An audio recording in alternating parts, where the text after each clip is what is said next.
रूहान रूहानी को बरसात में भीगते हुए समझाए जा रहा था, पर रूहानी शांत ही नहीं हो रही थी। रूहान को जब कुछ समझ नहीं आया तो उसने रूहानी का चेहरा पकड़ के उसके होठों को अपने होठों से छू लिया। ये होते ही रूहानी एकदम से शांत हो गई। उसने अपने आंखें बंद कर रखे थे।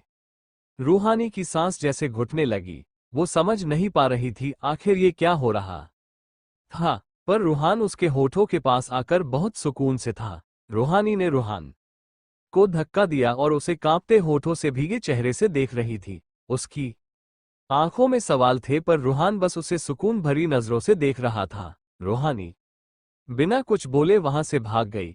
उसके जाने के बाद रूहान ने अपने हाथ फैला के ऊपर आसमान की तरफ चेहरा किए, आंखें बंद किए बोला, रूहानी बहुत देर हो गई जानने में, पर अब तुम कहीं नहीं जाओगी। आप पर आज से अभी से रूहान सिंह ठाकुर का अधिकार हो चुका है, क्योंकि आप उसकी पहली मोहब्बत हो चुकी है। हाँ रूहानी, प्यार हो चुका है हमें आपसे, और आप मेरा सुकून बन चुकी है। बहुत भाग लिया मैं, पर अब नहीं। आपसे वादा है, जिस सुकून को आपने मुझे दिया है उसे मैं आपकी जिंदगी में भर दूंगा। वादा करता हूँ आपको आज के बाद कोई कुछ नहीं बोल पाएगा। ये कहते हुए उसने अपने हाथों को बालों पर फेरा और इस महल की छत से आपने घर की छत पर चल गया। इधर रूहानी अपने कमरे में भीगी हुई आई और दरवाजा बंद कर उससे पीठ लगा के खड़ी हो गई। उसने अपनी आंखों को बंद किया तो उसे एहसास हुआ जैसे उसके चेहरे को रूहान ने पकड़ा हो, और एक बार फिर रूहान के होठों की वही गर्मी रूहानी अपने होठों पर महसूस कर रही थी। उसने अपनी आंखों को खोल के देखा तो कोई नहीं था। सामने लगे आईने में वो भीगी खड़ी थी। उसके होठों पर एक अलग ही रंग था। उसने खुद के चेहरे को साफ किया और वॉशरूम में चली गई। दूसरी तरफ केसर ने सब देख लिया था। उसने सुमित्रा जी की आंखों में गुस्सा, नफरत दोनों को देखा था। रूहानी के लिए रूहान का प्यार और दर्द भी। उसे इससे अच्छा मौका क्या मिलता जब वो दोनों से एक साथ अपनी बेइज्जती का बदला ले सकती थी। उसने एक बहुत सोची समझी चाल बनाए। वो सीधा सुमित्रा के कमरे में गई। उसने वहां जाकर देखा तो वो बैठी थी। उसने अंदर जाकर कहा, आपकी आज्ञा हो तो अंदर आ जाऊं मैं। सुमित्रा जी ने उसे देखकर कहा, बोलोगी नहीं तो क्या नहीं आओगी? अरे आप तो गुस्से में लग रही है बाईसा। वैसे मुझे भी बहुत बुरा लगा जब रूहान ने आपसे वो सब कहा। आखिर आप माँ हैं, आपकी बेटी के लिए फिक्र जायज है, और आपको जो सही लगा आपने वो सब बोल दिया। इसमें इतनी तो कोई बड़ी बात नहीं थी, पर रूहान ने सबके सामने आपको सुना दिया। ये कहते हुए वो अंदर आ गई थी। तो आप क्या हमें ताने मारने आए हैं केसर जी? ये कहते हुए सुमित्रा जी उठ खड़ी हुई। इस पर केसर ने कहा, अरे नहीं सुमित्रा जी, मैं तो आपको कहने आई थी कि आखिर आप रूहानी की शादी क्यों नहीं करा देती? अरे उसकी शादी हो जाएगी तो वो चली जाएगी सलोनी से दूर, आपसे दूर और इस घर से दूर। तब तो उस मनहूस लड़की का साया किसी की जिंदगी पर नहीं पड़ेगा। आप भी खुश रहोगी और वो आपको दिखेगी ही नहीं। उसकी बात पर सोचते हुए वो बोली, वैसे बोल तो आप ठीक रही है, इसकी शादी के बाद सब ठीक हो जाएगा। पर इतनी जल्दी लड़का? अरे हाँ, ये एक लड़के का रिश्ता लाए थे, मैं उसे ही हाँ बोल देती हूँ। कल ये आ रहे हैं तभी बात कर लेती हूँ, और इस बार इसकी शादी करा के इसे यहाँ से विदा कर देती हूँ। मनहूस कही की ये बहुत अच्छा है। सबकी बातें सुनने से अच्छा है आफत को ही अपने से दूर कर दो, और देखो तब क्या होगा। बस आप रूहानी से बात कर उसे बोल दो कि जिस लड़के को आप दिखा रही है उसके लिए हाँ कर दे। इधर रूहानी गई, उधर आपकी मुसीबत भी गई। तब सलोनी भी आपसे नाराज नहीं होगी। सुमित्रा जी उसकी बात पर बोली, हाँ केसर जी आप बोल तो बहुत अच्छी बात रही है, तो कल ही बात करती हूँ मैं इस मनहूस को यहाँ से विदा करने की। शुक्रिया मुझे बताने के लिए। कहते हुए सुमित्रा जी ने उसके हाथों को पकड़ लिया। केसर ने शातिर हंसी हंसते हुए कहा, कैसी बातें करती है आप, ये तो फर्ज था हमारा। अच्छा मैं चलती हूँ, ये बोल वो कमरे से बाहर निकल आए। उसने अपनी चाल शुरू कर दी थी। वो तो के कमरे में आकर दरवाजा बंद कर खुद से बोली, मुझे नाचने वाली कहा था ना तूने? रूहान देख तेरी मोहब्बत को कैसे सरेआम बेइज्जत करती हूँ। रूहानी की बारात आएगी, दूल्हा भी होगा, पर वो किसी की दुल्हन नहीं बनेगी, क्योंकि वो मैं होने नहीं दूंगी। वो तेरे सामने बदनाम होगी और तू कुछ नहीं कर पाएगा, और अगर तू कुछ करेगा भी तो बड़े ठाकुर और तेरे बीच की खाई और गहरी हो जाएगी, और मुझे ये देखने में बहुत मजा आएगा। ये कहते हुए वो आराम कुर्सी पर बैठ गई। सुबह का वक्त महल सुबह से रूहानी किचन में ही थी, वो बाहर नहीं गई थी। रूपा जब रसोई घर में आए तो उसने रूहानी से कहा, दीदी मौसा जी आ गए हैं, आपको बुला रहे हैं। ये सुनते ही रूहानी ने खुश होते हुए कहा, क्या मौसा जी आ गए, तू ये देख, मैं मिल के आती हूँ। ये कहते हुए वो सब छोड़ के सलोनी के कमरे की तरफ भागी। जब वो अंदर जाने लगी तो उसे सामने ही सुमित्रा जी बैठी दिख गई और वो वहीं रुक गई। पर मनोहर जी ने ये देखकर कहा, रूहानी बेटा आओ अंदर, रुक क्यों गई? देख तेरा बेटा कितना प्यारा है। ये कहते हुए वो उसका हाथ पकड़ अंदर ले आए और उसकी गोद में बच्चे को देते हुए बोले, ये तो कितने प्यार से चला गया। तेरे पास लगता है इसे भी पता है कि आप इसकी मासी हो, माँ के जैसी हो आप इसकी। पर कुछ लोगों को तो जैसे मासी का मतबल ही नहीं पता। ये कहते हुए उन्होंने सुमित्रा जी की तरफ देखा। सुमित्रा जी उनके ऐसा कहने पर शांत रही। मनोहर जी ने सलोनी और वहां खड़े आदित्य को देखकर कहा, रूहानी के लिए एक लड़का देखा है हमने, बहुत अच्छा और खानदान भी बहुत बढ़िया है। कल वो सब उसे देखने आ रहे हैं। रूहानी बेटा आपको कोई परेशानी तो नहीं है ना? रूहानी ने उनकी तरफ देख बहुत बुझे मन से कहा, नहीं मौसा जी, आप जो करेंगे ठीक करेंगे। ये बोल वो बच्चे को सलोनी के पास लेता के जाने लगी तो मनोहर जी ने उससे कहा, रूहानी बेटा अगर आप किसी को पसंद करती है तो वो भी बता देना, हम उससे मिल लेंगे। वो आगे कुछ बोल पाते या कह पाते कि रूहानी ने उनकी बात काटते हुए कहा, नहीं मौसा जी, ऐसा कुछ नहीं है। मेरी जिंदगी में आप सब लोग मेरे लिए जो करेंगे, जिसे चुनेंगे, मेरे लिए वो बहुत अच्छा होगा। उसके ये कहने पर मनोहर जी ने उसके सर पर हाथ रख प्यार से सहलाया। रूहानी वहां से चली गई। उसके जाने के बाद सुमित्रा जी भी वहां से चली गई।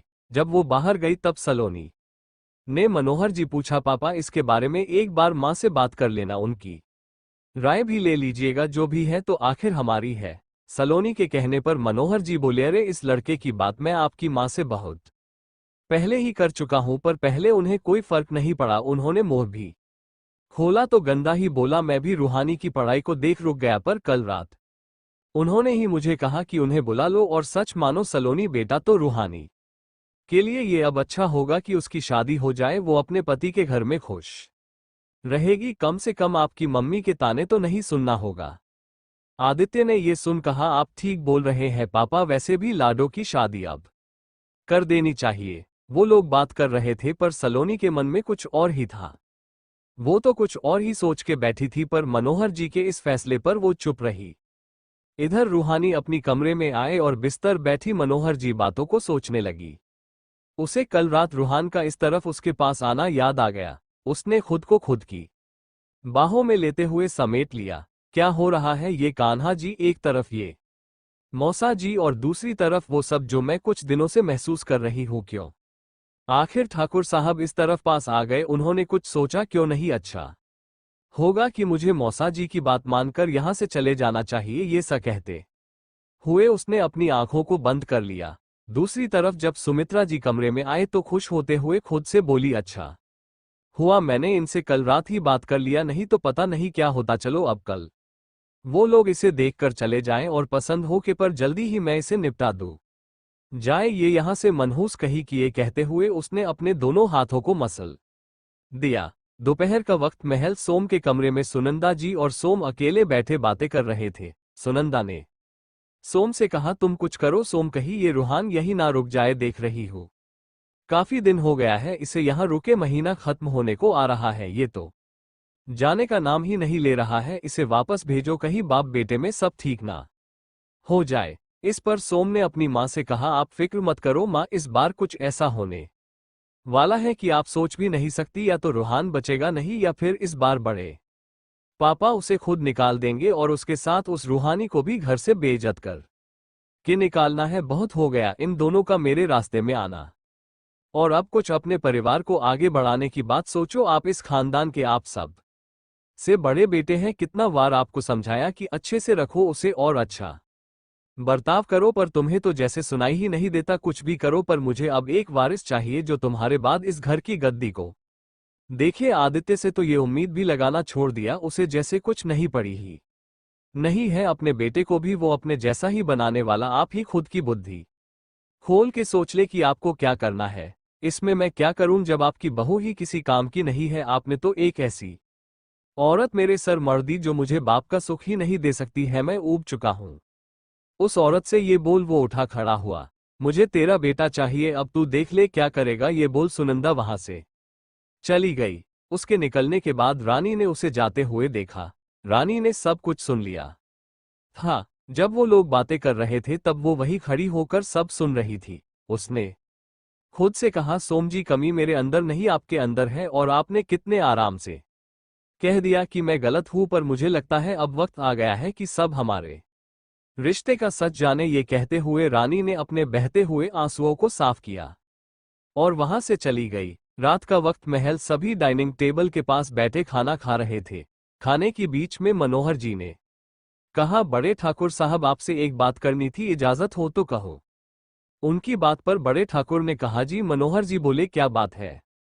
वो रूहानी को देखने कल लड़के वाले आने वाले हैं, तो आपसे बिना पूछे यहाँ बुला लिया है। आपको कोई परेशानी तो नहीं है ना? उनकी ये बात सुन एक वक्त के लिए साक्षी जी और बड़े ठाकुर हैरान रह गए। उन्हें शायद इस बात की उम्मीद नहीं थी, पर बड़े ठाकुर ने अपने आप को संभालते हुए कहा, अरे नहीं मनोहर जी, रूहानी तो हमारी बेटी जैसी है, इससे अच्छा क्या होगा कि रूहानी का रिश्ता यहां से हो, और बल्कि मैं तो ये चाहता हूं कि इसकी डोली मेरे महल से निकले। ये कहते हुए उन्होंने पास खड़ी रूहानी को देखा, जो उन्हर देख बस हल्के से बेमन का मुस्कुरा दी। बड़े ठाकुर ने मनोहर जी पूछा, तो कल किस वक्त आ रहे हैं वो लोग, बता दे आप तो सारी तैयारी करा दे हम लोग। मनोहर जी ने उनकी तरफ देखते हुए कहा, जी कल 12 बजे तक आ जाएंगे। उनकी बात सुन बड़े ठाकुर ने दब को तैयारी के लिए बोल दिया और वहां से चले गए। ओ के जाने के बाद बाकी सब भी खाना खा के चले गए। वहां सिर्फ रूपा और रूहानी ही रह गए। रूहानी ने आज सुबह से रूहान को नहीं देखा था और नहीं उसकी आवाज सुनी थी। वो बेचैन थी, उसका मन एक तो रिश्ते की बात को लेकर उखड़ा हुआ था, उस पर से रूहान आज सुबह से पता नहीं कहा था। जब रूहानी से नहीं रहा गया तो उसने रूपा से पूछा, रूपा, ये ठाकुर साहब नहीं दिखाई दे रहे हैं, कहाँ है ये खड़ूस सिंह? रूपा ने नौकरों को बर्तन देते हुए कहा, अरे दीदी, आपको नहीं पता, भैया तो सुबह ही अपने काम से उदयपुर चले गए हैं, कल शाम तक आएंगे, शायद अच्छा चले आप भी खाना खा ले। ये बोल वो रसोई में चली गई। रूहानी वहीं खड़ी सब देख रही थी। रात के 1 बजे रूहानी का कमरा, रात के 1 बज चुके थे, पर रूहानी को जैसे नींद ही नहीं आ रही थी। शायद आज उसे रूहान से दूर रहने की बेचैनी थी। वो उठ के खिड़की पर आई और रूहान के घर की तरफ देखने लगी। उसके घर में अंधेरा था, बस बाहर की लाइट्स ऑन थी। उसे समझ नहीं आ रहा था कि क्यों उसका मन उदास है। वो खड़ी खिड़की के बाहर देख ही रही थी कि तभी उसे कुछ टूटने की आवाज आई। उसे लगा शायद उसका वहम है, पर दोबारा उसे बाहर से कुछ टूटने की आवाज आए तो उसने बिस्तर पर रखा अपना दुपट्टा लिया और बाहर निकल गई। वो बाहर निकल इधर उधर देखने लगी तो उसे कोई नहीं दिखा। वो वापस आने को हुई, उसे फिर आवाज आई। उसने ध्यान से सुना था, आवाज रानी के कमरे से आ रही थी। उसने जल्दी से जाकर उस तरफ रानी के दरवाजे को खटखटाया तो अंदर सब शांत था। उसने आवाज लगाते हुए धीरे से कहा, दीदी, रानी दीदी, सब ठीक है ना? आप ठीक हो ना? उसके ये कहने पर सोम ने गुस्से में दरवाजा खोल के उसे देखते हुए कहा, क्या है, इतनी रात को दरवाजा क्यों पिट रही है? रूहानी ने डरते हुए कहा, वो रानी दीदी ठीक है ना? जाकर खुद देख ले, मेरे पास वक्त नहीं तेरे इन फालतू चीजों का जवाब देने का। ये बोल सोम वहां से चला गया। वो नशे की हालत में था। रूहानी ने उसके जाने के बाद जब कमरे में कदम रखा, टैब देखा कि कमरा बिखरा हुआ था। जब उसकी नजर रानी पर गई तब उसका दिल धक से रह गया। वो आंखें फाड़े खड़ी रही। रूहानी जब रानी के कमरे में गई तो वहां की हालत देखो हैरान थी। उसने जब रानी को देखा तो सहम गई। रानी बिस्तर पर बेसुध आंख खोले लेटी हुई थी। उसके कपड़े अस्त व्यस्त थे और जगह जगह से फटे भी। उसके बाल बिखरे हुए, चेहरे पर जख्म के निशान पर उसमें 3 खून मही निकल रहा था। ऐसा लग रहा था जैसे वो बहुत पुराने जख्म हो। रूहानी गेट बंद कर जल्दी से रानी के पास आई। उसने बिस्तर पर लेटी रानी को उठाते हुए कहा, दीदी दीदी, आप ठीक हो ना? ये सब क्या है आपकी ये हालत? दीदी, आप कुछ बोल क्यों नहीं रही है? दीदी सुन रही है ना आप मुझे? दीदी, ये कहते हुए उसके रानी को झकझोर दिया। उसके ऐसा करने पर रानी ने उसकी तरफ देखा और जोर से उसे पकड़ रो दी। रूहानी उसे कसके पकड़े शांत कराते हुए बोली, दीदी, ये सब क्या है आपके साथ? सोम जीजा जी ने ऐसा किया है, वो आपके पति होकर ऐसा कैसे कर सकते हैं? आप शांत हो जाओ, मैं हूं ना, आप शांत हो जाओ। ये कहते हुए उसने उसके चेहरे को पकड़ के आंसुओं को साफ किया और उसे पानी पिलाते हुए उससे बोली, दीदी मुझे तो ये समझ नहीं आता कि आखिर ये सब सहती क्यों है? आप इतनी पढ़ी लिखी लड़की है, आप जानती हैं कि ये गलत होता है। इस तरह आपके साथ जबरदस्ती करने का अधिकार उन्हें नहीं है। आप किसी से कुछ बोलती क्यों नहीं? आखिर आप सुनंदा काकी या बड़ी माँ से बोले, वो जरूर कुछ ना कुछ करेगी। आप क्यों खुद को ऐसे तिल तिल मार रही है? छोड़ के क्यों नहीं चली जाती आप उसकी? इस बात पर रानी ने कहा, किसके पास? जो रूहानी माँ बचपन में चली गई थी। बाबा शादी के बाद मुझे छोड़ गए। चाचा चाची हैं जिन्होंने आज तक देला भी नहीं पलट कर कि कई कैसी हूँ, किस हाल में हूँ। मैंने आवाज उठाने की कोशिश की थी रूहानी, मुझे उसकी कीमत मेरे बच्चे को मेरी कोख ही में मार देने की कीमत चुकाने से देनी पड़ी थी, जिसका ये नतीजा निकला कि मैं कभी दोबारा मां नहीं बन सकती। इन्होंने उस बच्चे को मेरी ही कोख में मार डाला था। रूहानी, ये कहते हुए रानी रोए जा रही थी।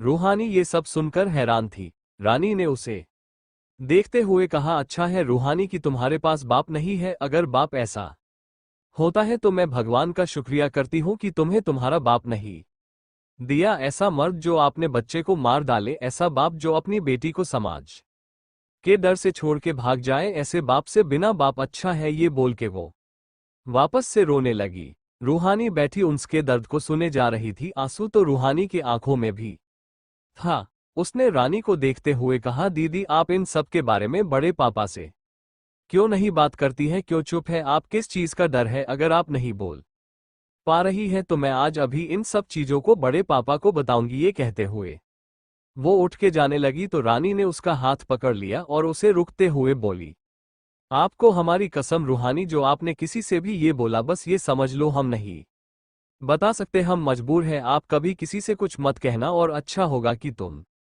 यहां से जल्दी से शादी करके चली जाओ। रूहानी मत रहो यहां, बहुत अच्छा होगा कि तुम यहां से दूर रहो। उसके ये सब कहने पर रूहानी ने उससे कहा, पर दीदी ऐसा क्या है? आप ये सब क्यों बोल रही है? क्या हुआ है? बस जो बोल रही हूँ वो सुन लो। और अब अपने कमरे में, जो किसी ने यहां तुम्हें यहां देख लिया तो पूछने लगेंगे। जाओ अब तुम यहां से। उसके ये कहने पर रूहानी वहां से उसकी बातों को सोचते हुए चली गई।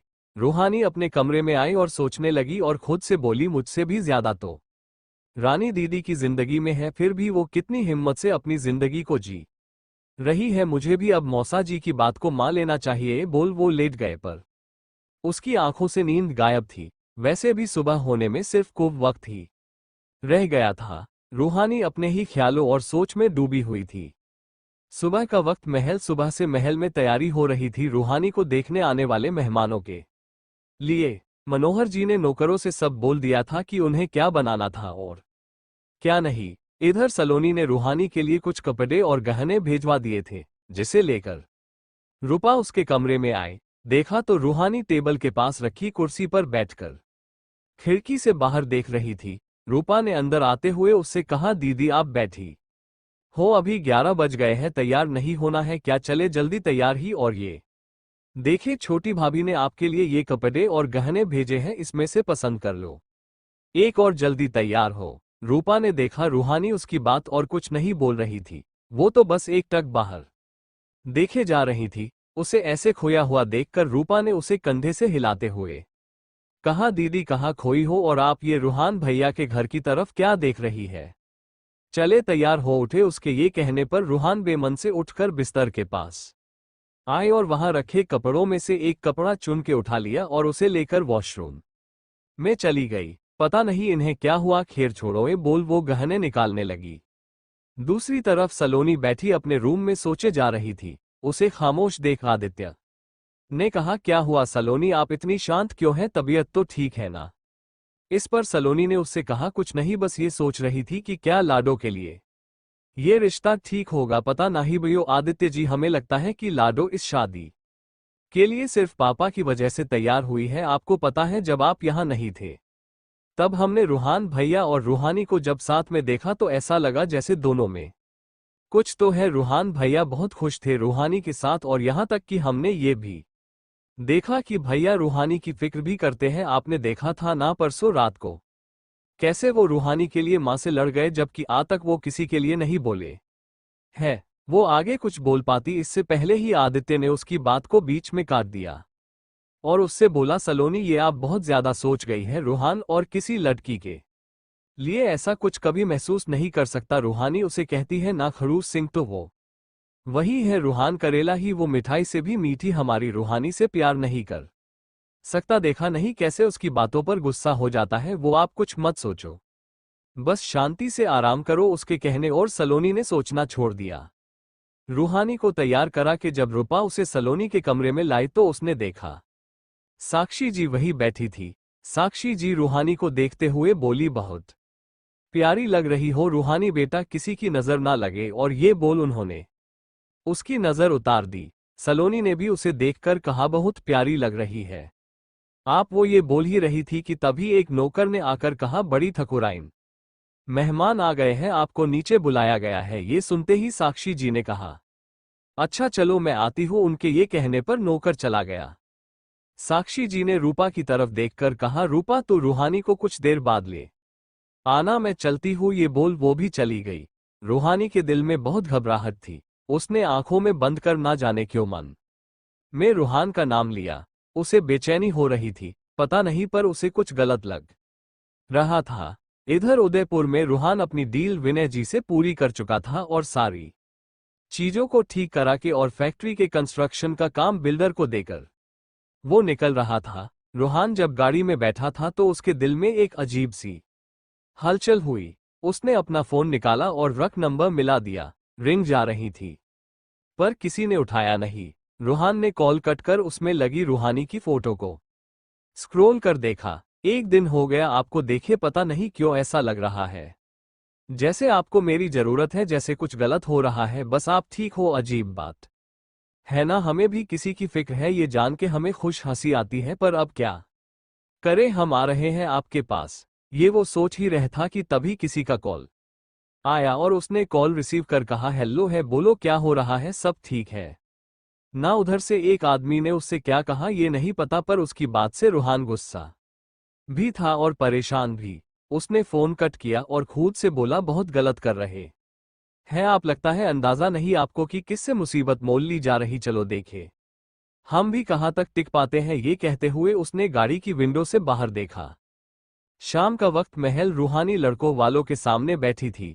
मनोहर जी ने लड़के पिता से कहा, आप को रूहानी कैसी लगी? राठौर साहब और समीर बेटा, अगर आपको कुछ बात करनी हो तो कर लो रूहानी से। इस पर समीर ने कहा, तब से माँ और पापा रूहानी से पूछ ही तो रहे हैं, अब मैं क्या इनसे पूछूं? पता चला जाने के बाद रूहानी हम सबको गालियां देगी कि हद है। लड़की देखने आए थे या इनकी पीएचडी के थीसिस पर सवाल करने टैब से पूछे ही जा रहे हैं? मुझे तो कुछ नहीं पूछना। हाँ, पर मुझे रूहानी जी बहुत पसंद है। अब मैं रूहानी जी को पसंद हूं या नहीं ये मुझे नहीं पता। और एक बात, मुझे झूठ दे सख्त नफरत है, इसलिए मैं किसी से झूठ नहीं बोलता और चाहता भी नहीं कोई बोले। उसकी इस बेबाक बातों से सब हंस दिए। समीर एक बिंदास किस्म का लड़का था। वो हंसमुख और बहुत ही बेबाक किस्म का था। उसे जो बोलना होता था वो बात वो बोल देता था, पर उसे गुस्सा झूठी बातों पर आता था। उसकी बात पर रूपा ने मुंह बना के धीरे से रानी से कहा, बड़ी भाभी मुझे तो ये लड़का ही पागल लगता है। कहीं हमारी दीदी इस पागल के चक्कर में खुद भी पागल ना हो जाए। मुझे तो बिल्कुल भी नहीं पसंद है ये कनखजुरा कहीं का। उसके ये कहने पर रानी उसे आंखें दिखाते हुए शांत रहने को कहा। तभी राठौर साहब ने कहा, मनोहर जी हमें तो रूहानी तस्वीर में ही पसंद थी, फिर आज समीर ने भी देख लिया और उसे पसंद भी आ गई। अगर आपकी आज्ञा हो तो क्या बच्चों की सगाई कर दे आज? अभी वो क्या है, हम नहीं चाहते कि अब रूहानी को कोई और ले जाए। वैसे भी इसका पता नहीं कौन से बिजनेस ट्रिप पर कब निकाल जाए। हमें तो रूहानी को बस अपनी बहू बनाने की जल्दी है, तो अगर आओ बोले तो हम। ये बोल वो शांत हो गए, पर इस पर मनोहर जी से की तरफ देखने लगे। तभी बड़े ठाकुर ने कहा, हमें कोई ऐतराज नहीं है, आप सब आज सगाई करना चाहते हैं तो वही सही, हम तैयार हैं। रूहानी जैसे जैसे ये सब सुन रही थी उसकी घबराहट बढ़ रही थी। उसने अपने दोनों हाथों को कसके पकड़ रखा था। उसकी नजर बार बार दरवाजे पर थी, ना जाने की उम्मीद से वो वहां देख रही थी। देखते देखते साफ तैयारी हुई और रूहानी और समीर की सगाई भी हो गई। वो लोग तारीख निकलवा के शगुन देकर चले गए। रूहानी अपनी कमरे में वापस आ गई। उसे बहुत घुटन हो रही थी। उसने अपने हाथ में पहनी अंगूठी को निकाल के टेबल पर रख दिया। उससे बर्दाश्त नहीं हो रहा था समीर के साथ हुई उसकी सगाई। वो वही अपने सर के दुपट्टे को हटा के बिस्तर पर लेट गई। रात का वक्त, सलोनी का कमरा। सलोनी बैठी बच्चे के साथ खेल रही थी। रूपा उसके लिए मिठाई लेकर आई थी। आदित्य बैठा काम कर रहा था। तभी रूहान नौकरों के साथ अंदर आते हुए बोला, तो कैसा है हमारा शहजादा, ठीक है ना? उसकी आवाज सुनकर आदित्य, सलोनी और रूपा ने उसकी तरफ देखा। उसी वक्त रूहानी भी वहां आ गई। उसकी पायल की आवाज सुनकर रूहान बिना उसे देखे मुस्कुरा दिया। रूहानी आकर बच्चे को अपनी गोद में उठा के खेलने लगी। उसने ना रूहान से कुछ कहा और ना उसकी तरफ देखा। रूहान अंदर आया और नौकरों को सारे खिलौने वहीं रखकर जाने को बोल दिया। उसके कहने पर नौकरों ने सारा सामान वहीं रखा और चले गए। उनके जाने के बाद आदित्य ने कहा, अरे रूहान, ये सब क्या है? इतने साफे खिलौने। अरे भैया, अब हमारे शहजादे को कौन सा खिलौना पसंद आएगा ये हमें पता ही नहीं था, इसलिए हम सब ले आए। अब इसे जो पसंद है उससे खेले। उसकी इस बात पर सब हंसने लगे, बस रूहानी को छोड़ के। रूहान सलोनी के पास आया और उससे बोला, कैसी हो आप भाभी, ठीक हो ना? सलोनी ने इस पर कहा, जी देवर जी, हम बिल्कुल ठीक है। आप बोले आपका काम हो गया? रूहान ने उसकी तरफ देखते हुए कहा, जी भाभी, जिस काम के लिए रुका था वो काम हो गया और सब कुछ अच्छे से निपट गया। काम शुरू हो गया है, कुछ महीने में हमारा नया बिजनेस भी शुरू हो जाएगा। उसके ये कहते ही आदित्य ने कहा, वैसे आज का दिन अच्छा बहुत है, एक साथ दो दो खुशखबरी सुनने को मिली। इस पर रूहान ने कहा, दो खुशखबरी मतलब? दूसरी कौन सी है? दूसरी है हमारी रूहानी की सगाई और उसकी शादी की। पता है रूहान, आज लड़के वाले इसे देखने आए थे, ये उन्हें पसंद आ गई और उन्होंने आज सगाई भी कर ली। तारीख महापूजा के एक दो बाद की है। हम सब तो बहुत खुश है, लड़का बहुत अच्छा है, रूहानी को पसंद आ गया। आदित्य बोले जा रहा था और रूहान बैठा सुन रहा था। उसकी नजर रूहानी पर थी जिसकी पीठ रूहान की तरफ थी। आदित्य ने जब रूहान को ये बताया कि रूहानी की सगाई हो गई तो रूहान रूहानी की तरफ देख रहा था। सलोनी बहुत गौर से रूहान की नजरों को देख रही थी। उसे उसमें गुस्सा दिखाई दे रहा था। रूहानी उसकी तरफ वैसे ही पीठ किए खड़ी थी और बच्चे से खेल रही थी। रूपा ने उससे कहा, लो भैया मिठाई खाओ, रूहू दीदी की सगाई होने की। रूपा के ये कहने पर रूहान ने रूहानी की तरफ देखते हुए कहा, नहीं, मैं मिठाई नहीं खाता, मुझे मीठा पसंद नहीं है। रूहानी सब सुन रही थी पर कुछ बोल नहीं रही थी। वो बच्चे को सुलाने के लिए मुड़ी तो रूहान ने उसके चेहरे को देखा जिस पर खुशी नहीं थी। वो बच्चे को पालने में सुला रही थी तो रूपा की नजर रूहानी के हाथों पर गई जिसमें सगाई की अंगूठी नहीं थी। ये देख वो रूहानी से बोली, रूहू दीदी, आपकी सगाई की अंगूठी कहाँ है? आपके हाथ में नहीं है। इस पर सब रूहानी की तरफ देखने लगे। रूहान भी गौर से देख रहा था। रूहानी ने सब की तरफ देखते हुए कहा, अरे वो तो ढीली थी तो रख दिया है, कल जीजाजी को दे दूंगी, वो ठीक करा देंगे तब पहन लूंगी। उसकी इस बात पर सब मान गए, पर रूहान नहीं। रूपा मिठाई का डिब्बा लेकर चली गई। सलोनी ने रूहान से पूछा, बड़ी माँ से मिले आप भैया? हाँ भाभी, उनसे मिलके आ रहा हूँ। भाभी प्लीज आप किसी से बोल के खाना मेरे घर पर भेजवा दो, बहुत थक गया हूँ। ये कहते हुए वो उठ खड़ा हुआ। सलोनी ने उसे देखते हुए कहा, आप चले भैया, मैं भेजवा देती हूँ। रूहानी, जरा भैया को खाना दे दो।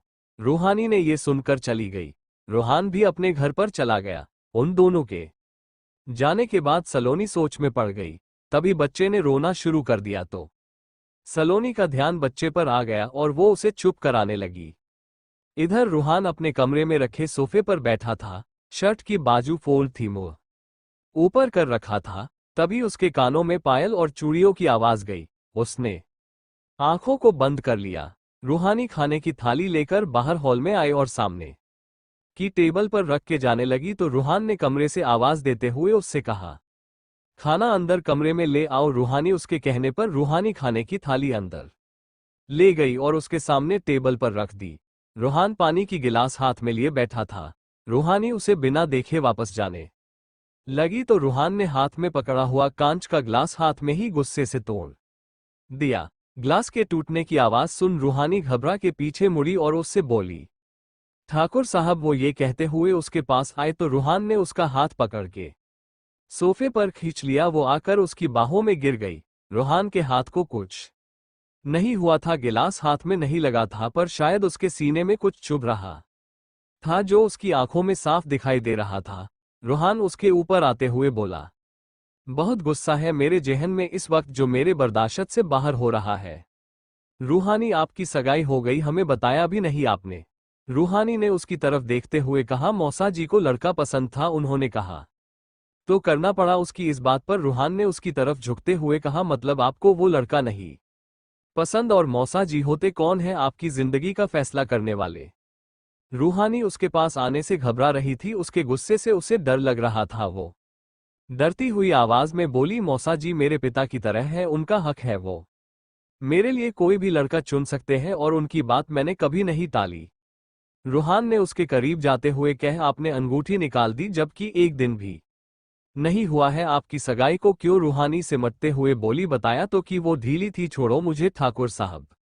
ये कहते हुए वो उसे धक्का देने लगी तो रूहान ने उसके हाथों को अपने हाथों में जकड़ लिया और उससे बोला, आपके चेहरे पर खुशी नहीं दिख रही है, क्यों? जान सकता हूं मैं खुश हूं ठाकुर साहब, आपको ना जाने क्यों मैं खुश नहीं दिख रही हूं, अब जाने दे हमें। ये कहते हुए वो उठने की कोशिश करने लगी तो रूहान ने उसकी कमर कसके पकड़ के अपने पास ले आया। मुझे तो आपके चेहरे पर खुशी से ज्यादा गुस्सा, बेताबी, बेचैनी और नाखुशी दिख रही है। जान सकता हूं कि इन आंखों में आंसू किस बात के हैं? रूहानी, ये कहते हुए रूहान ने उसकी आंखों से झलक आए के बूंद को अपने हाथ से पोंछ दिया। आपसे क्या मतलब? आप नहीं थे ना चले गए थे ना, आपको क्यों जानना है कि मैं खुश हूं या नहीं? क्यों बार बार आप मेरे करीब आते हैं, मुझे छूते हैं, क्यों मुझे मेरे हाल पर छोड़ नहीं देते? किस हक से आप ये सब करते हैं? ये कहते हुए वो रो दी थी। रूहान ने उसे ऐसे रोता देखा तो अपने सीने से लगा लिया। रूहानी भी उसका सहारा पाते ना जाने कैसे उसकी बाहों में सिमटने लगी। उसने उसके सीने पर सर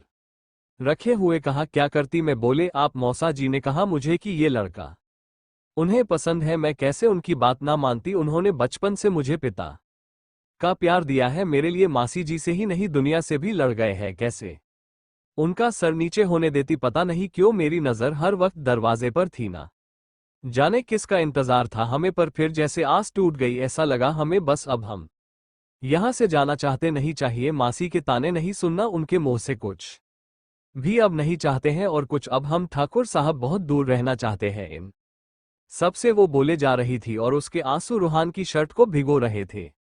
रूहान ने उसके पीठ पर बिखरे बालों को सहलाते हुए कहा, पर आप यहां से नहीं जा सकती, इसकी इजाजत मैं नहीं देता। उसके ये कहने पर रूहानी ने हैरानी से उसकी तरफ देखा। रूहान की आंखों में एक अलग ही एहसास था जिसे देख रूहानी इस वक्त डर गई थी। वो दूर हटने लगी तो रूहान ने उसे एक बार फिर कमर से पकड़ के अपने करीब कर लिया और उसकी गर्दन में हाथ डाल उसे अपने पास लाते हुए बोला, जानती हैं आप, मैं अपनी कही बात को कभी झूठा नहीं होने देता। मैं जो कहता हूं उसे पूरा करता हूं, वादा करता हूं आपसे, आपकी शादी उससे नहीं होगी। आप इसे जिद समझे या फिर मेरा पागलपन, पर बस इतना पता है आप कहीं नहीं जाएंगी।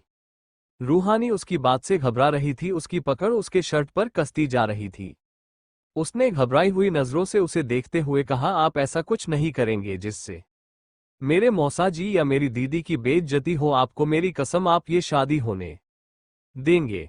रूहान ने उसके बालों को ठीक करते हुए कहा, आपकी कसम को हम कैसे टाल सकते हैं, और आपकी बात को मैं कभी नजरअंदाज नहीं कर सकता। वादा करता हूं मैं कुछ नहीं करूंगा, पर फिर भी आपकी शादी नहीं होगी। मैं शांत रहूंगा तब भी आपकी शादी नहीं होगी। आप परेशान मत होना, आराम से सब एंजॉय करना, पर शादी नहीं होगी। मुझे जाना है। रूहानी के ये कहने पर रूहान ने कहा, कल से आपको देखा नहीं, आपसे दूर था। मैं शांत नहीं हूं, आप आज मेरे साथ रह ले, कल सुबह चली जाना। ये कहते हुए रूहान ने उसे बाहों में उठाया और बिस्तर पर लेटा दिया। रूहानी ने उसे देखते हुए कहा, ठाकुर साहब किसी को पता चला तो? उसके ये कहने पर रूहान ने उसके होठों पर उंगली रख उसे चुप करा दिया। कोई नहीं आएगा क्योंकि वक्त बहुत ज्यादा होगा गया, अब मुझे सोने दे। ये कहते हुए रूहान ने उसे पीछे से कसके पकड़ लिया। उसका एक हाथ रूहानी के कमर पर था और एक हाथ पर रूहानी का सर था। दोनों ही बेखबर सो गए थे। रूहानी को भी रूहान की बाहों में ना जाने कैसा सुकून मिला और भी सो गई। सुबह के 6 बजे रूहान का घर। रूहान पूरी रात रूहानी को अपनी बाहों में लिए सो रहा था। रूहानी ने हल्के से करवट ली तो उसके पैर की पायल और हाथ की चूड़ियां शोर कर दी, जिससे रूहान की नींद खुल गई। रूहानी का सर इस वक्त रूहान के सीने पर था। उसने एक हाथ से रूहान के शर्ट की कॉलर को कसके पकड़ा हुआ था। रूहानी बहुत सुकून से रूहान की बाहों में सो रही थी।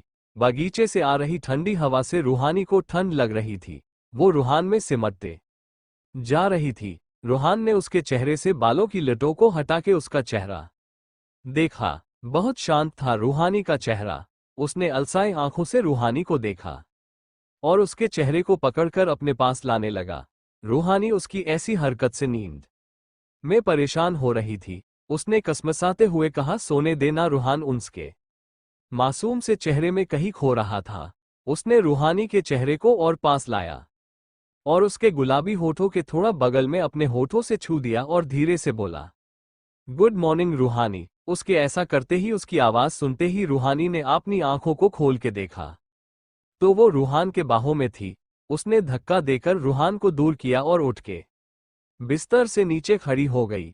रूहानी ने घबराई हुई एक नजर उस पर डाली, फिर अपनी मोजड़ी पहन अपने लेहंगे को एक हाथ से पकड़ भागते हुए वो वहां चली गई। रूहान उसके भागते हुए पायल की आवाज सुन रहा था और मुस्कुरा रहा था। धीरे धीरे सब कोई जाग गए थे। रूहानी रेडी होकर नीचे आए तो देखा पूजा हो खत्म होने वाली थी। वो आकर रूपा के बगल में खड़ी हो गई। आज उसे बार बार छींकें आ रही थी। देखने से लग रहा था उसे हल्की फुल्की सर्दी हो गई है।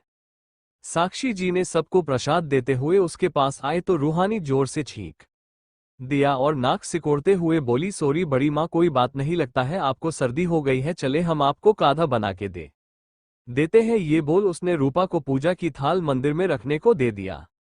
रूपा थाल मंदिर में रखने चली गई। रूहानी ने काढ़े के नाम पर मुंह बनाते हुए कहा, बड़ी माँ आप बना दे, हम सलोनी दीदी के कमरे में जाते हैं। ये बोल वो भाग गई। साक्षी जी ने उसे जाते हुए देखकर कहा, पता है काढ़े के नाम पर अच्छे अच्छे भाग खड़े होते हैं, पर बेटा हम भी आपकी बड़ी माँ है, काढ़ा तो पीना ही पड़ेगा। है बोल वो किचन में चली गई। रूहानी सलोनी के कमरे में छींकते हुए आए तो सलोनी ने उसे देखते हुए कहा, लाडो क्या हुआ, इतनी छींके क्यों रही है आप, सर्दी हो गई आपको, पर कैसे क्या खाया था आपने ऐसा। सलोनी की फिक्र देखकर रूहानी ने दूर से ही बच्चे को देखते हुए कहा, अरे दीदी कुछ नहीं हुआ, बस हल्की सी सर्दी है, अभी ठीक हो जाएगी।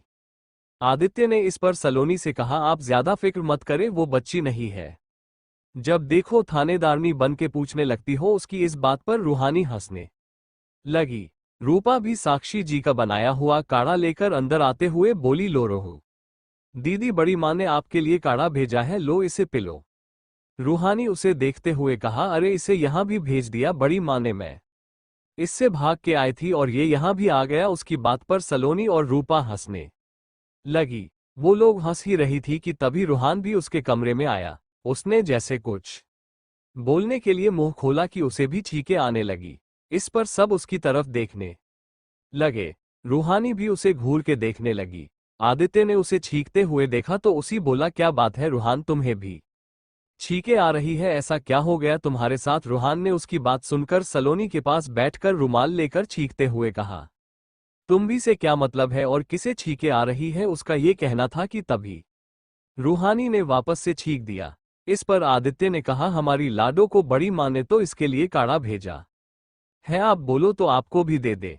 रूहान कुछ बोलता इससे पहले ही रूहानी ने कहा, अरे इन्हें काढ़ा पीने की नहीं बल्कि सर्दी को जरूरत है काढ़ा पीने की, वैसे भी ज्यादा देर सर्दी रोक नहीं पाएगी, इनके पास ये है ही इतने कड़वे। उसकी इस बात पर रूहान ने चुटकी लेते हुए कहा, अच्छा आपको बहुत पता है हमारे बारे में, आपने कब हमें मुंह लगा लिया जो आपको पता चला कि हम कड़वे हैं। इस पर सब हंसने लगे और रूहानी गुस्से से उसे देखने लगी। उसे आज रूहान की आज सुबह की हरकत याद आ गई जिसे खुद रूहान बैठा याद कर मुस्कुरा रहा था।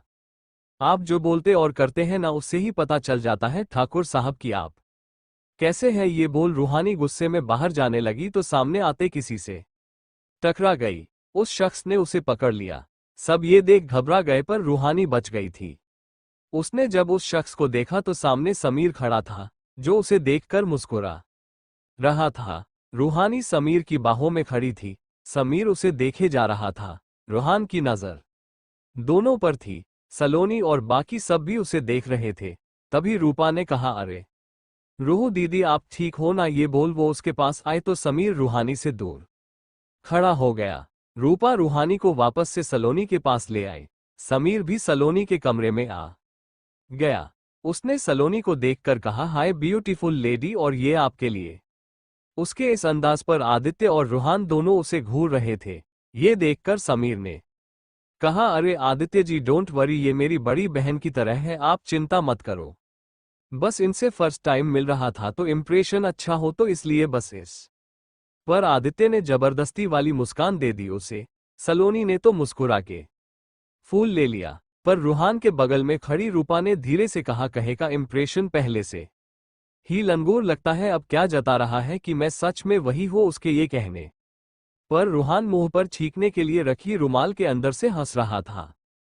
समीर ने सलोनी और आदित्य से पूछा, अगर आप लोग इजाजत दे तो मैं रूहानी जी के साथ राजस्थान घूमने जाना चाहता हूं। इस पर सलोनी से पहले रूपा बोली, पर समीर जी, आप एक दिन में इतना बड़ा राजस्थान कैसे घूम लेंगे? इस पर रूहान मुस्कुरा दिया और समीर रूपा को मुंह बना के देख रहा था। सलोनी ने समीर से कहा, यह आपको हमसे नहीं रूहानी से पूछना चाहिए।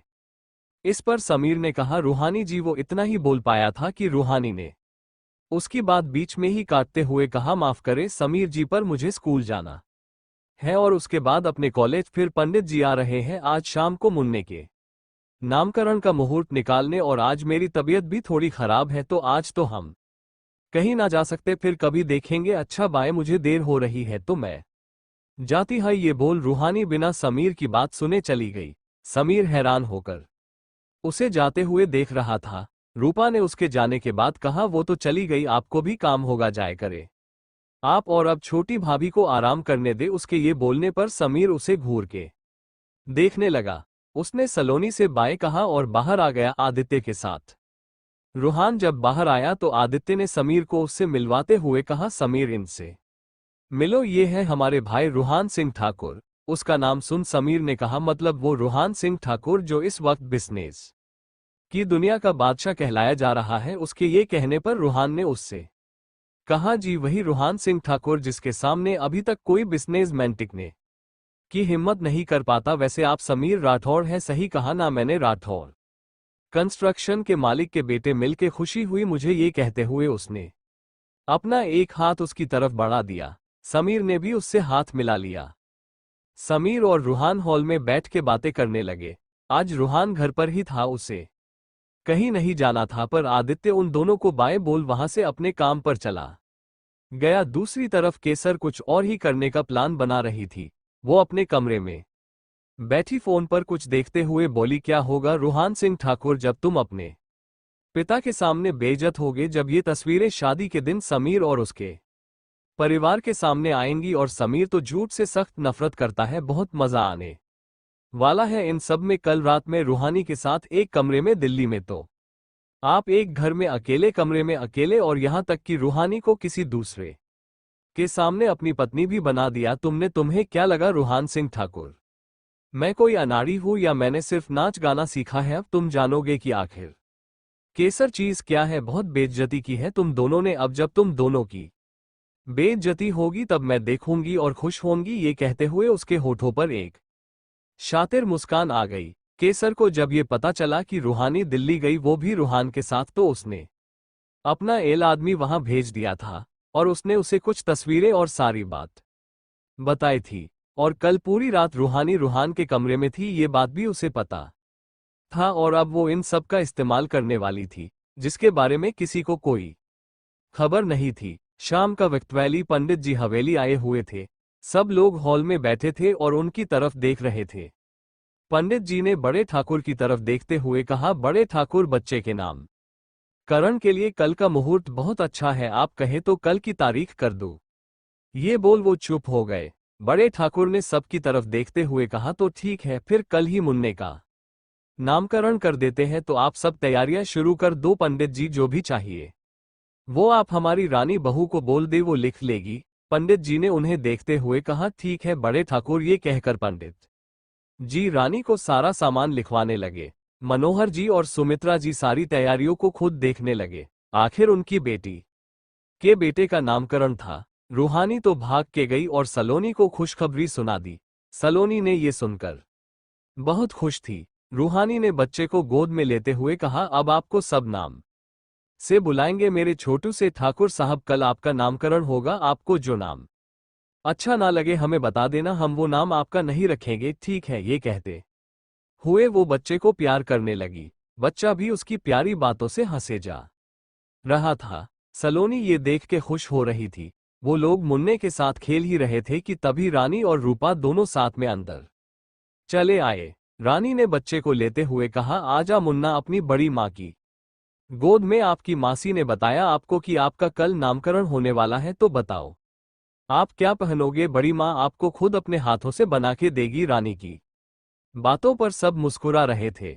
रूहानी को हंसते हुए देखकर रानी बोली, आप क्या हंस रही है लाडो। सुना है आपका होने वाला दूल्हा आज सुबह अपनी दुल्हनिया लेने आया था। भाई हमें नहीं पता था कि दूल्हे राजा इतने बेताब हैं आपके लिए कि कुछ दिन भी रहा नहीं जा रहा है। उसके ऐसा कहने पर रूहानी खामोश हो गई। इस पर रूपा ने कहा, अरे कहे का दूल्हे राजा, मुझे तो वो समीर जरा सा भी अच्छा नहीं लगा। कहा हमारी रूह दीदी और कहा वो लंगूर जैसा। कसम से मन करता है कि उसे बोल दूं चले जाओ, अच्छा होगा। उसने जब ये बोला तो रानी और सलोनी ने उसे घूर के देखा। रानी ने उससे कहा, चुप कर रूपा, अब वो रूहानी का होने वाला पति है, ऐसी बात मत बोलना वरना हमारी रूहानी को बुरा लग जाएगा। ये बोल वो हंस दी और उसके साथ सलोनी और रूपा भी हंस दी। रूहानी गुस्से में पैर पटकते हुए वहां से चली गई। रानी ने उसे जाते हुए देखकर कहा, लगता है हमारी लाडो शर्मा गई। पर सलोनी ने रूहानी की आंखों में एक अजीब सी बेचैनी को देखा था जो तब आती थी जब कोई समीर के नाम के साथ उसका नाम जोड़ता था। वो समझ नहीं पा रही थी कि आखिर रूहानी इस शादी से खुश है भी या नहीं। रानी और रूपा अपने काम में लग गए।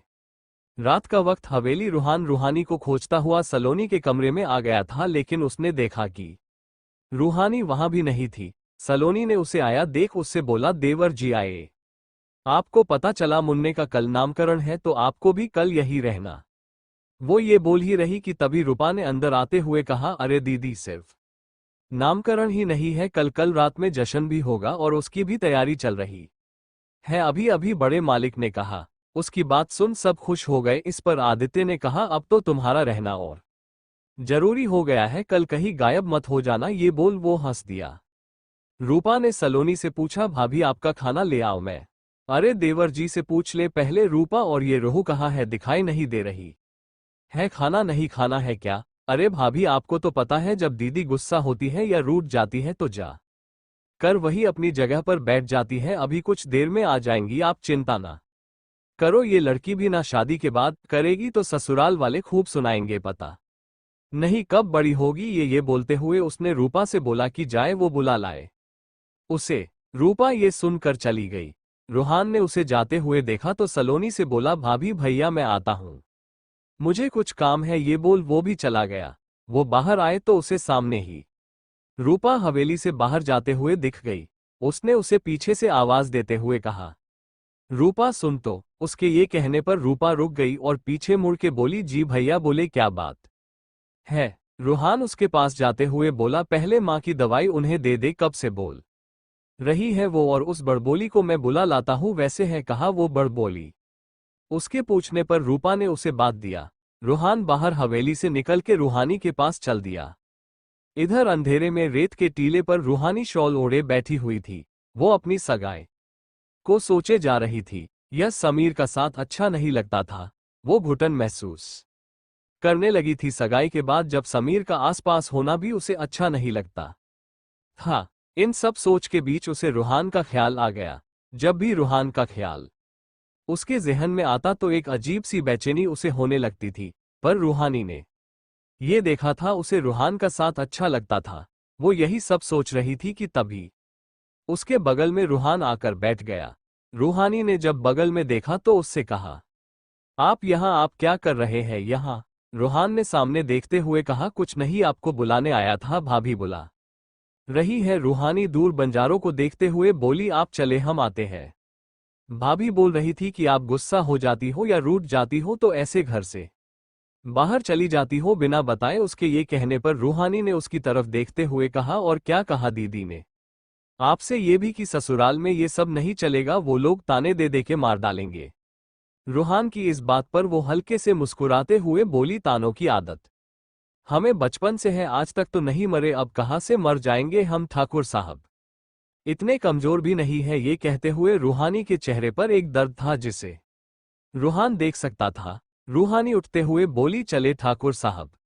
रूहान ने बैठे हुए ही उसके हाथ को खींच के नीचे बैठा लिया। रूहानी आकर उसके सामने बैठ गई। उसकी नजरें झुकी हुई थी। रूहान ने उसके मायूस चेहरे को पकड़ते हुए बोला, जब दर्द है तो उसे दिखाया करो, सबके सामने नहीं, पर जो आपसे प्यार करते हैं उनके सामने तो दिखा ही सकती है, जैसे भाभी, भैया, आपके मौसा जी और मैं। उसके ये कहने पर रूहानी उसे हैरानी से देखने लगी। रूहान उसे बहुत ध्यान से देख रहा था। रूहानी उसकी बात सुन दूर होने लगी तो रूहान ने उसे कसके पकड़ लिया और अपने पास लाते हुए बोला, आप जब भी गुस्सा होना तो कहीं भी चली जाना, कुछ भी करना, मैं कभी मना नहीं करूंगा, बस दो चीज करना, एक तो जहां भी जाना मुझे बता देना कि मैं आ सकूं, और दूसरा दूर जाना ही मत, जितना गुस्सा उतारना हो मुझ पर उतार लेना। रूहानी उसकी बातों से अब घबरा रही थी। रूहानी ने उसकी तरफ देखते हुए कहा, आपका क्या मतलब है ठाकुर साहब की जो आपसे प्यार करते हैं उन्हें दर्द दिखाया करो, और मुझे प्यार करने वालों में आप। ये बोलते हुए उसके होठ रुक गए, जबान लड़खड़ा गई। रूहान उसे देखे जा रहा था। रूहान उसे पास लाते हुए बोला, आपको क्या लगता है इसका क्या मतलब होगा?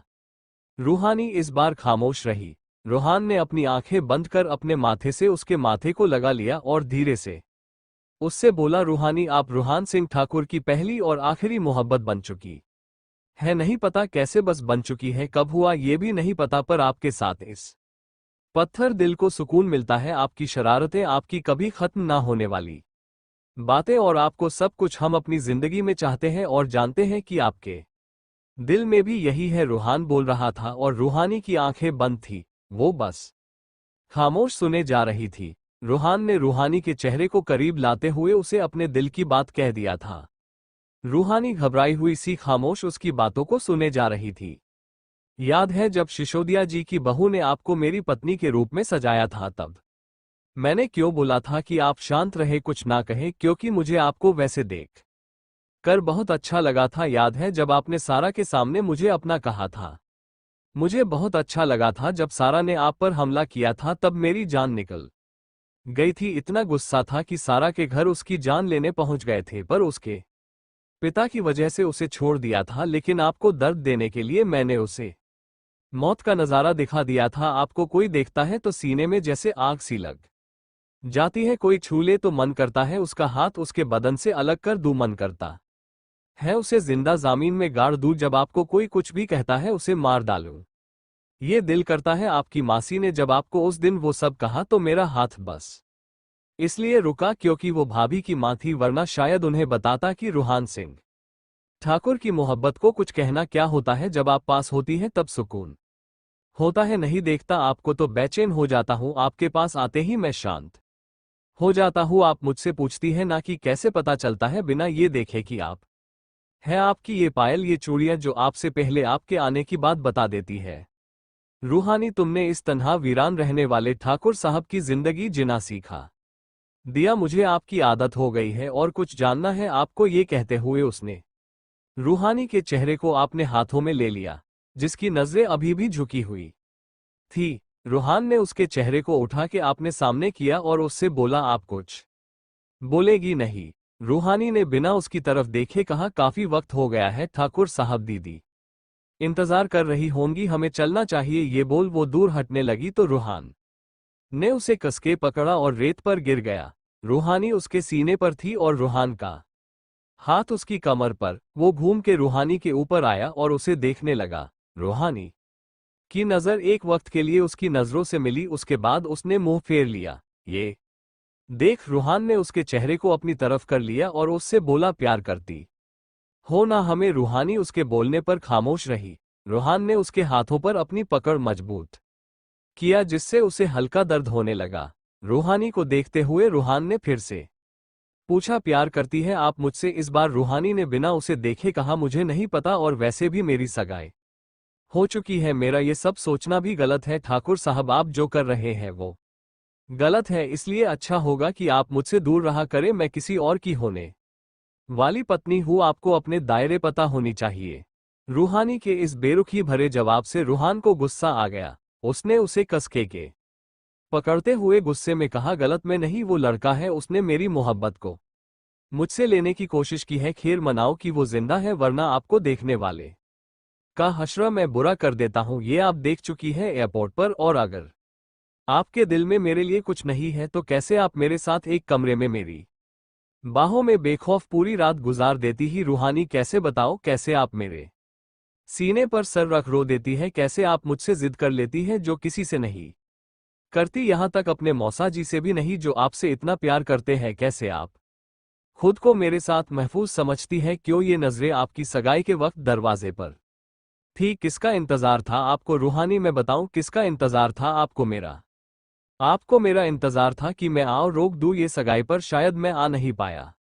मैं चाहूं तो अभी इसी वक्त ये सगाई तोड़वा सकता हूं, बहुत आराम से आपसे शादी कर सकता हूं, मुझे कोई नहीं रोक पाएगा। पर मैं खामोश हूं, शांत हूं, क्योंकि आपने कहा है कि मैं ऐसा कुछ ना करूं, पर वादा रहा। अब आपकी शादी उसी तारीख पर उसी मंडप में मुझसे होगी, और कोई रोक के दिखा दो, डरो मत आप, मैं कुछ नहीं करूंगा, पर फिर आपकी शादी होगी। मैं खुद सबके सामने आपका हाथ थामूंगा, फेरे लूंगा, मंगलसूत्र पहनाऊंगा, और आप क्या कोई और भी कुछ नहीं कर पाएगा।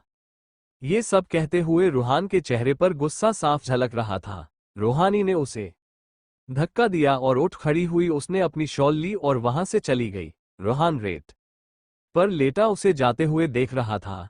जाओ, आज पर वादा है, अब से हर रास्ता आपका मुझसे होकर गुजरेगा। मैं आपके दिल को वैसे ही करूंगा जैसे इस वक्त आपने मेरे दिल को बना दिया है। आप भी तड़पेंगी जैसे आप मुझे तड़पा रही है। ये बोल वो भी महल वापस आ गया। रूहानी बिना किसी से मिले अपने कमरे में चली गई। उसका दिल बहुत बेचैन हो गया था रूहान की बातों से। बार बार रूहान की बातें उसके कानों में गूंज रही थी।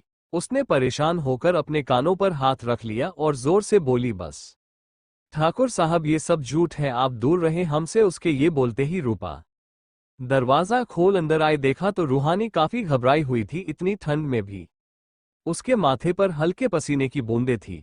रूपा ने उसे देखते हुए कहा, दीदी क्या हुआ, आप ठीक हो ना? और ये कपड़े पर रेत कैसे? उसके पूछने पर रूहानी ने अपने चेहरे को साफ करते हुए कहा, हाँ सब ठीक है। और रेत पर बैठी थी तो रेत ही होगा ना, मैं नहा के आती हूँ, मुझे बहुत अजीब लग रहा है, तू खाना ले आ जाकर। ये बोल वो कपड़े लेकर वॉशरूम में चली गई। रूपा भी उसके कहने पर खाना लेने चली गई। रूहानी जब कुछ देर में चेंज कर बाहर आई तो उसने खुद को आईने में देखा। उसे लगा जैसे उसके पीछे रूहान खड़ा उसे देख रहा हो।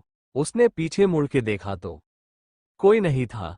उसने अपने चेहरे पर हाथ रखते हुए कहा, ये क्या हो रहा है? ठाकुर साहब गलत किया है, आपने बहुत गलत किया है। आपने मुझे आपके बारे में नहीं सोचना। ये बोल उसने टेबल से अपनी किताब उठाई और पढ़ने लगी, पर उसका ध्यान बार बार रूहान की बातों पर जा रहा था। रूपा भी उसके लिए खाना ले आई थी। उसने टेबल पर थाली रखते हुए कहा, दीदी चलो खा लो, और कल मुन्ना के नामकरण के बाद रात में जश्न रखा गया है तो तैयार रहना। ये सुनकर रूहानी बोली, ये किसने कहा? बड़े मालिक ने कहा। उन्होंने कहा कि मुन्ने के नामकरण के बाद रात में जश्न होगा और सबका रहना वहां जरूरी है। हमम रूहानी ने खाना खाते हुए बस इतना ही कहा। रूपा ने उसे देखते हुए पूछा, रूह दीदी एक बात पूछूं? रूहानी ने बिना उसकी तरफ देखे कहा, यही ना कि जब मैं समीर को पसंद नहीं करती तो मैंने उससे शादी करने को हाँ क्यों बोल दिया? रूहानी की बात सुन रूपा हैरान होती हुए बोली, हाँ दीदी यही पूछना है मेरे मन में कल से यही सवाल है। रूपा सच बोलूं तो मैं यहां से किसी भी तरह जाना चाहती हूं। मैं अब नहीं चाहती कि मासी किसी वजह से गुस्सा हो या मुझे ताने दे। मैं अब कभी नहीं चाहती कि मेरी वजह से मासी और मौसा जी में लड़ाई हो। रूपा में एक शांत जिंदगी चाहती हूं, इसलिए मैंने समीर से शादी करने के लिए हाँ कर दिया। रूपा खामोश होकर उसकी बातों को सुन रही थी। उसने उसके हाथ पर अपना हाथ रखते हुए कहा, कोई बात नहीं दी, आपने जो सोचा अच्छा सोचा। अब चलो आप सो जाओ, मैं चलती हूँ। ये बोल के वो थाली लेकर चली गई।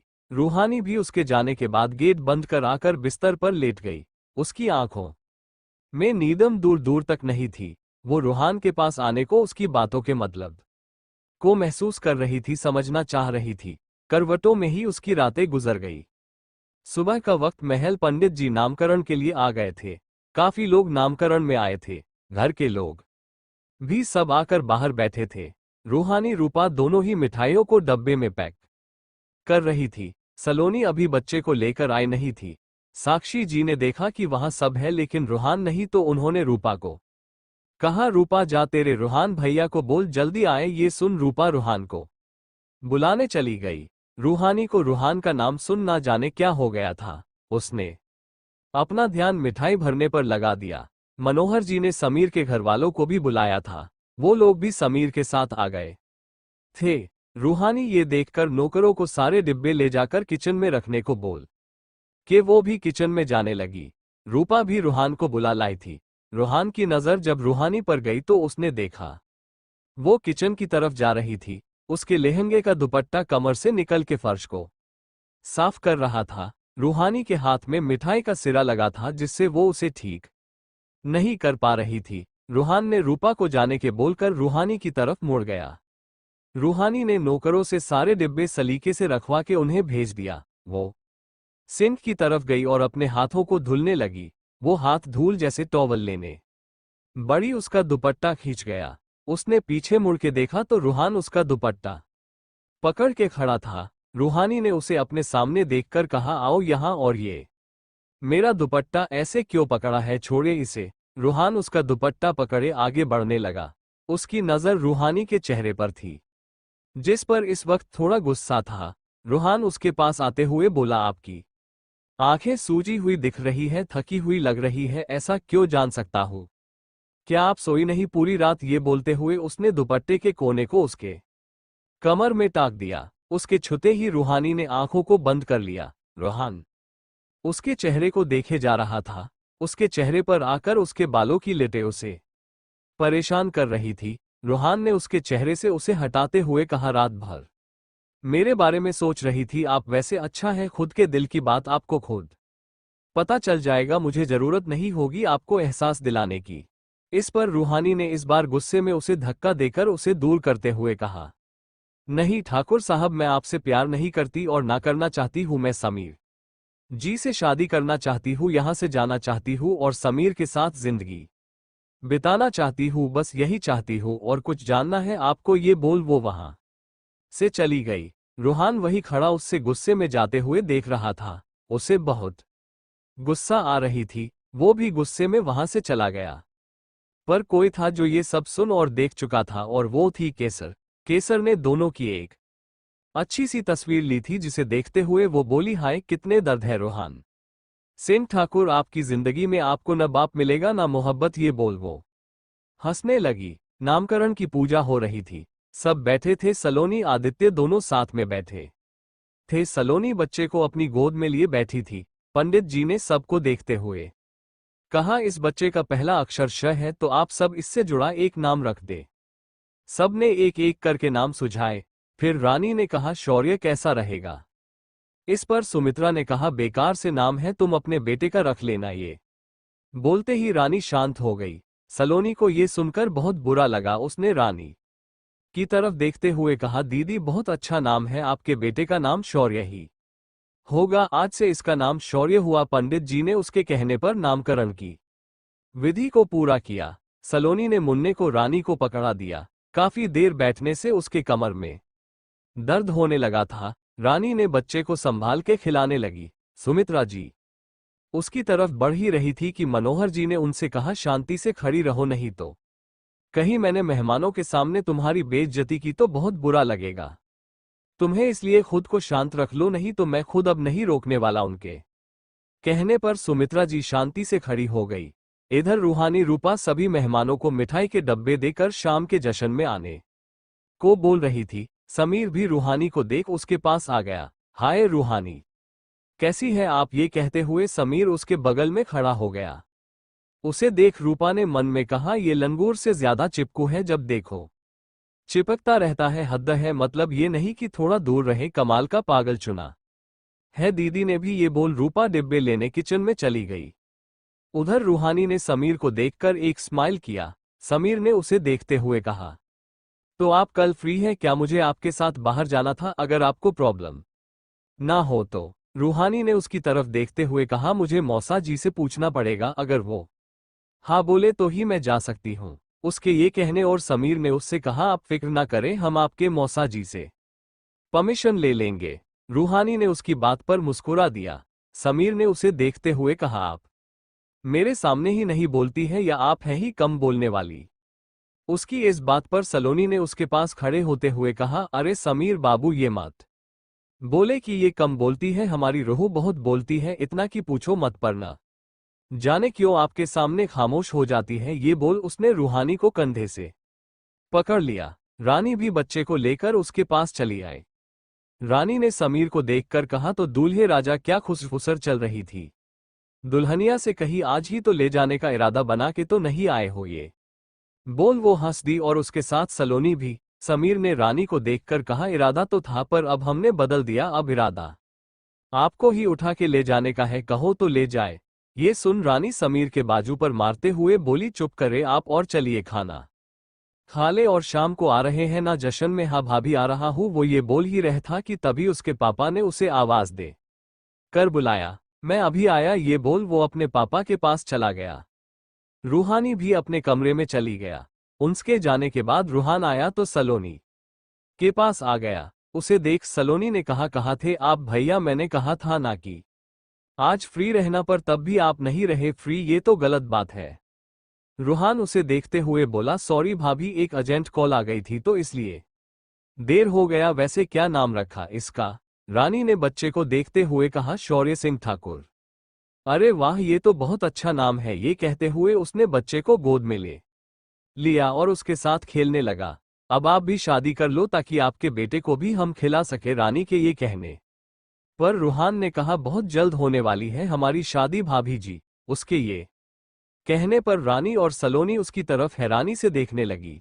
क्या होगा अब रूहानी का ये कहना कि वो प्यार नहीं करती रूहानी से? क्या रूहान के गुस्से को बढ़ा देगा? क्या रूहान का एकाएक शादी को लेकर ये बात कहना सलोनी और रानी के मन में सवाल ले आएगा? क्या करने वाली है केसर है? ऐसी और स्टोरीज सुनने के लिए मेयर चैनल को सब्सक्राइब कीजिए। Bye bye.